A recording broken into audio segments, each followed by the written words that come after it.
ஒரு பையனை பார்த்து ஸ்கூல்ல இருக்கிற முக்காவாசி டீச்சர்ஸ் இவரும் பேச மட்டும்தானே லாய்க்கு, வேற எதுக்குமே லாய்க்கு இல்லடான்னு சொல்லும் போது அங்க இருக்கிற ஒரே ஒரு டீச்சர் மட்டும் டேய் இதான்டா பேச லாய்க்கு அப்படின்னு சொன்ன அந்த ஒத்த வார்த்தையினால இந்த பையனோட வாழ்க்கையை மாற்றி அமைக்கப்படும். அந்த சின்ன பையனுக்கு கிடைச்ச அந்த என்கரேஜ்மெண்ட்னால நிறைய பேச்சு போட்டிகள்ல கலந்துக்க ஆரம்பிக்கிறான், எல்லாத்துலயும் வின் பண்றான்.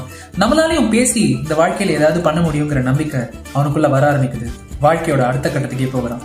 என்னதான் ஏழ்மையான குடும்பத்துல பிறந்திருந்தாலுமே நம்மளோட இந்த நிலைமைய நம்மளை விட்டா வேற யாராலுமே மாற்ற முடியாதுங்கிற அந்த வைராகியம் அந்த பையனோட முழு மூச்சா மாற ஆரம்பிக்குது. பையன் அவனோட ஃபேமிலி, அவனோட ஊர், இது எல்லாத்தையும் விட்டுட்டு சென்னைக்கு வரான்.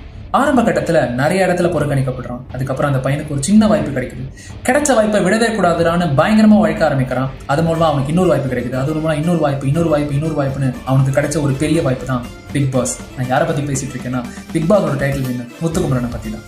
முத்துக்குமரனோட இந்த மகத்தான வெற்றிக்கு காரணம் அவரோட கடினமான உழைப்பு ஒரு பக்கம் இருந்தாலுமே ஆரம்ப கட்டத்துல அவரோட டீச்சர் கிட்ட இருந்து கிடைச்ச ஒரு நல்ல வார்த்தை தான் நான் நம்புறேன்.